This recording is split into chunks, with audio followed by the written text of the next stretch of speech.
Most people meet the new year the same way, as recovery, as repair, as a pause meant to fix what time has worn down. But this teaching offers something far more demanding and far more liberating. It says the new year was never meant to be a reset. It was meant to be an ascent, not a return to who you were, but a movement beyond who you have been. The passage speaks clearly, without softness. It does not describe a season of rest or retreat. It calls the new year a period of attainment and triumph. Those words matter. A triumph does not recover what was lost. It surpasses what came before. This teaching overturns one of the most accepted assumptions in human life, that time diminishes us. It says the opposite. It says, experience, when rightly lived, renews life. There is a line many people read without stopping. A time when we can be younger, stronger, and more loving from each succeeding experience. This is not poetry. It is principle. It is saying plainly that wisdom was never meant to age the spirit, that love was never meant to narrow with years, that strength was never meant to erode through living.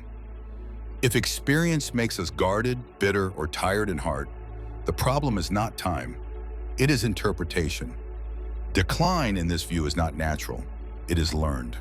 The teaching then connects renewal to something most people misunderstand: service. It says the new year is a time when we can be of greater service, not sacrifice, not exhaustion, capacity. When life is lived in alignment, it does not drain a person. It depends what they are able to offer. A clearer being serves more because more life flows through them. True renewal does not withdraw from the world.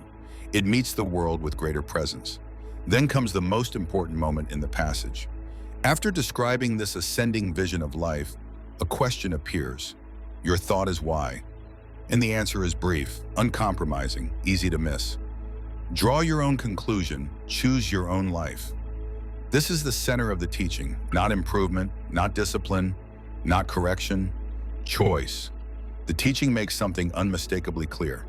Expansion is not automatic. Time does not do it for you.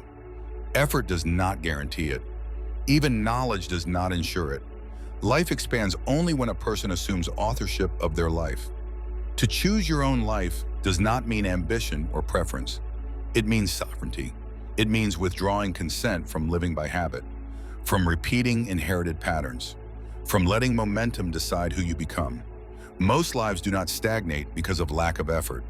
They stagnate because consent is never withdrawn from the version of life that is repeating itself. People wait for renewal to arrive instead of choosing it. They hope time will do what only consciousness can do. The teaching does not criticize this. It simply reveals the law. Life ascends when it is chosen deliberately. Otherwise, it continues by default. Seen through this lens, the new year becomes something precise.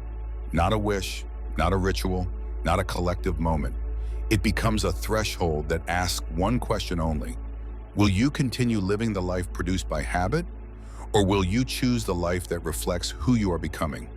Nothing else is required. Nothing else will substitute. The new year does not promise renewal. It invites responsibility. And the moment this is seen clearly, no motivation is needed.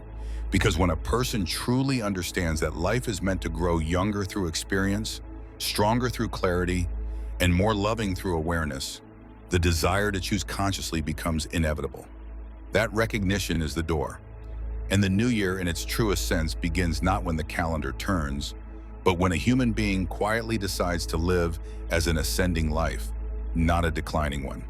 Now subscribe to Timeless Teachings for more in-depth, ancient teachings for modern life enhancement.